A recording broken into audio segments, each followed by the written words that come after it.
Going on, everybody, and welcome back to the channel. Now today, hey, we've got some big news in the cricket world at the moment. This has been kind of, I didn't know if I was going to make a video on this. Firstly, because I didn't know if it was going to be true. It turns out it is 100% true. It is going to happen. Brendon McCullum, New Zealand's arguably greatest cricketer of all time, will officially take on the role of England Test head coach. And it says here, a confirmation, like an announcement will come by the end of the week, essentially. Firstly, who saw this coming? Not me. Secondly, Brendon, what are you doing? Like, Brendon, I know you're watching right now. Me and Brendon go way back to the Zimbabwe days of my career. Obviously played many matches against Brendon, but what are you doing? Like, seriously, like I could totally understand if it was New Zealand or if it was like Ireland or Scotland. Like, sure, but England? That's one of the enemies. How can you go coach the enemies? That would be like MS Dhoni, retiring at CSK and then deciding to go coach Mumbai Indians. Like, it would just be insane. England is an enemy of everyone in the cricket world. It doesn't matter how you look at it. They are. I guess every country is, in a way. Everyone has rivalries. Everyone has, countries that they don't like to play against in Test cricket. And obviously England has been one of the better Test nations of all time. And obviously, sometimes England cricket can get a little bit fired up as well. And as an Australian, it feels like you're born into the world of Test cricket to just dislike England from the get-go, which if you've been on this channel long enough, you know that I'm definitely not an English supporter. I do like some players from England, obviously, but for the majority, if I could beat any team in the world 4-0 every time, I would choose England every single time. Firstly, everyone in the comments right now, whoever's watching, please let me know your opinion on this. By the way, we're going to go through some Twitter comments. We're going to also go through all of Brendon McCullum's, stats and just some stuff on his profile that I want to also go through. Look, I'm not going to spend too much time on here. As you can see, you've got the man Mufa, who just confirmed it over here. Well, reported by Crick Buzz. And some people might be wondering if he has to stop coaching the Kolkata Knight Riders and become a full-time coach. We believe, now from the man Mufa, I'm just going off what he's saying, but I trust him a lot more than some of these dodgy England websites. Alright, so it depends on what the England Cricket Board essentially wants to do, but they were ready to allow Gary Kirsten to continue with the Gujarat Titans, so I don't see there will be a problem. Of course, there will be different head coaches for England in white ball cricket and red ball cricket. So it's not like at the T20 World Cup, Brendon McCullum is going to be coaching them. But that could be something they look at to do in the future. I don't know. And to be honest, I'm a little bit worried because Brendon McCullum is one of my all-time favourite cricketers. One of the biggest big hitters, one of the true power hitters. And one of the main reasons that T20 cricket is as big as it is today. Obviously, a guy like Chris Gayle stands out at the top of T20 cricket. But this guy, if there was no Chris Gayle, this guy would be by far the best known big hitter on the earth. I'm just on here to go through his stats, just go through a little bit of Brendon McCullum. Obviously, I'm sure there's people who didn't watch a lot of him, or people like me who have been so fortunate enough to watch pretty much all of Brendon's career. I kind of grew up watching him in battles against Australia or in New Zealand or whatever. So obviously here, he's 40 years old. The bloke could still play IPL if he really wanted to. Let's not forget that. You have a look at all of his teams here. Obviously Chennai, wow. Let's see if we can guess all of these teams real quick. Otago, I think, yeah, these are the Canadian teams. This is the English teams. The Kochi, that's the old IPL team as well. The Lions, PSL, the Caribbean Premier League as well, another English team. So, the bloke's played everywhere. It's not like he's not got any experience. But what we're going to do here, we're going to jump onto the man's statistics. And this is not exactly what I was looking for. Oh, wait, yes it is. Okay, so here we go. Overview. I mean, he played 101 test matches. It was probably his third best format as well. Like, people don't even realise that Brendan McCullum's best format was white ball cricket, but he'll still go down as a test cricket legend, in my opinion. I mean, he played for 12 years, 101 matches, not out 9 times, but whatever. Almost 6,500 runs, a high score of 302. I'll say that again, a high score of 302. I mean, if you score 300 in any test match, you're in the history books right there. Average just a measly 38. Now, an average of 38 in test cricket is still pretty good for someone who played 13 goddamn years of test cricket and 101 games. That is incredible, especially for an opening batsman. And this was probably his worst format. So, it just goes to show how good he really, was in his prime as well. A striker out of 64. Obviously, test cricket, you're not looking for that. Here we go. This is the stats I wanted to get into. 12 test tons he hit. Now, I think that might surprise the people. I think if you asked people how many tons did Brendan McCullum hit, people would say maybe like 7 or 6. He's hit 12 test tons. I'd love to see who they were all against, actually. 31 50s. Damn! He had 14 ducks in his career. That is not great. I mean, the 4s and 6s as well. I guess it's test cricket. You don't really have a look at those. So, I mean, firstly, that's just his test records. We're going to then go into the first white ball form here of ODI. And, I mean, this is probably... actually, no. I was going to say this is where he played his best cricket. But, no, definitely T20 cricket. All right, you have a look here. I mean, he started playing in 2002. I was literally born in 2002, so when I say I grew up on Brendan McCullum's cricket, I literally did. 260 ODI games. 260 ODI games. And the start of his career, he wasn't even an opener in white ball cricket. So, I mean, you just got to have a look there. How many innings he played compared to matches? There's a big difference there. There's like 32 matches there. Not out 28 times. 6,000 ODI runs. Pretty good.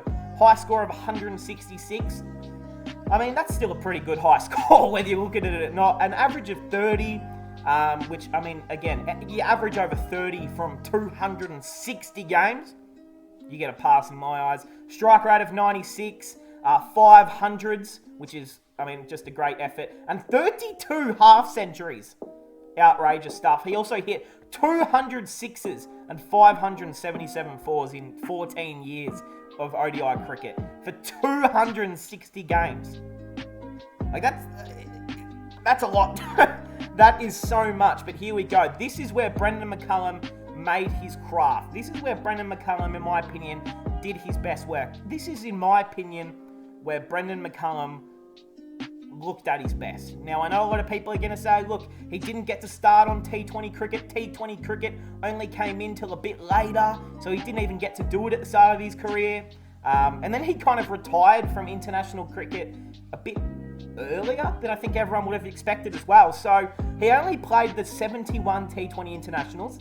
Obviously, he's played countless for domestic teams and stuff, but 10 years, 70 innings, 10 not outs, 2,000 runs, pretty solid. A high score of 123, averaged 35 as an opener over 71 international games. That's pretty good if you ask me. Strike rate of 136. He hit 2 T20 tons, which actually seems a little bit small for me. I thought he would have at least had 3 or 4, but that's okay. 13 half centuries, 3 ducks. Damn, just one short of 200 fours and just short of 100 sixes. So, I mean, that's just what he did, to be honest. I'm not even going to, I know the stats might not say it, but in my opinion, that's just where he did his best work. In the field, he was an incredible fielder. For such a small little dude, he could jump so high. And I know I've kind of gotten lost here in all of his records here. But I also it's just he was such a great leader in his time as well. I think England have picked a great option. I just want to go here to records because I don't know what this will exactly be.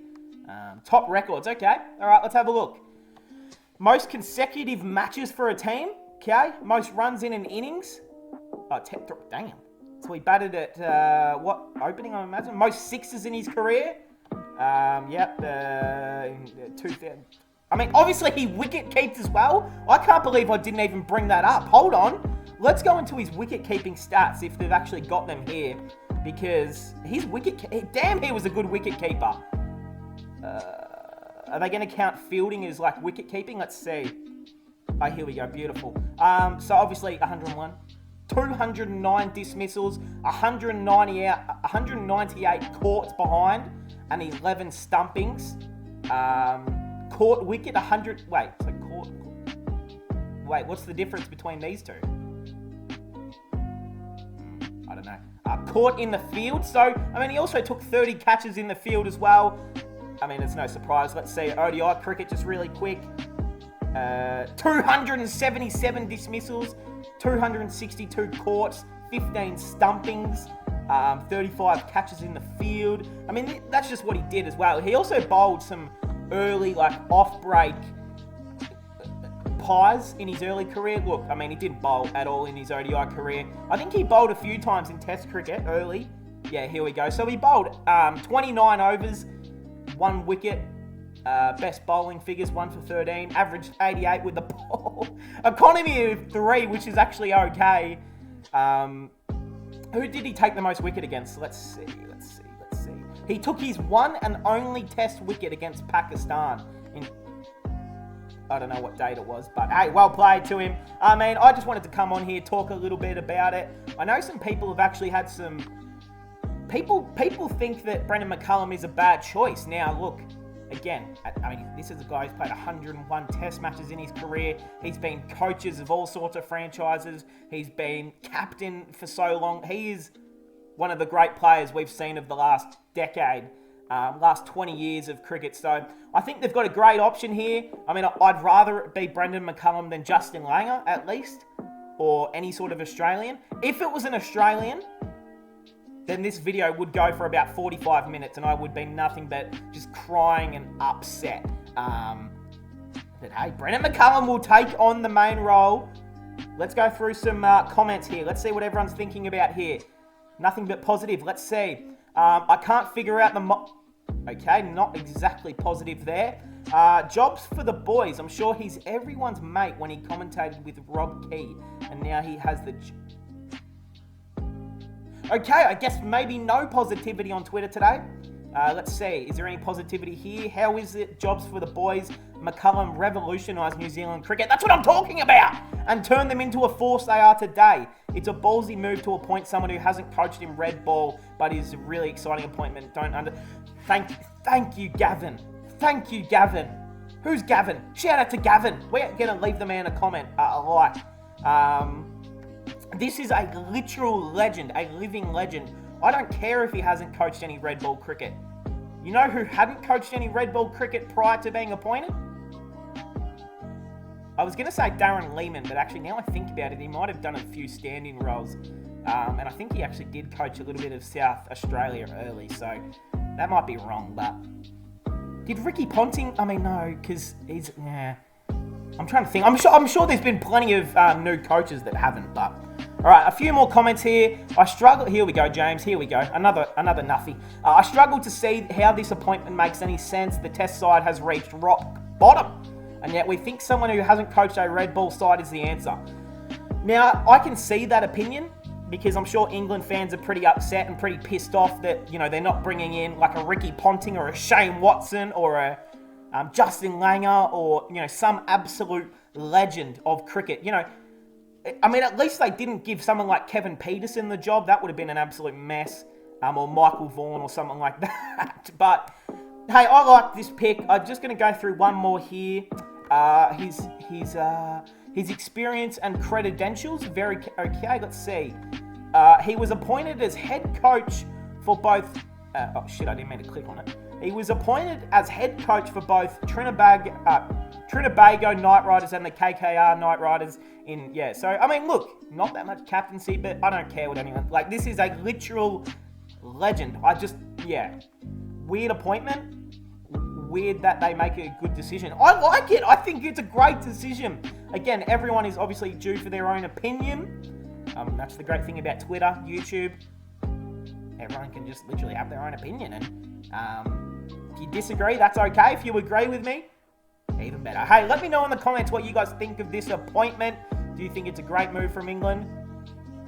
Personally, I think so. I think they're going to really go well under Brendan McCullum. I think he'll bring some new excitement to the team. He'll, be able to get around the boys a lot more. I think it'll become a lot better test side. And as much as I don't want that to happen for England, I think they'll get a lot better under BM. So, hey, that'll cap it off, guys. Let me know your thoughts, and I'll see everyone in the next one.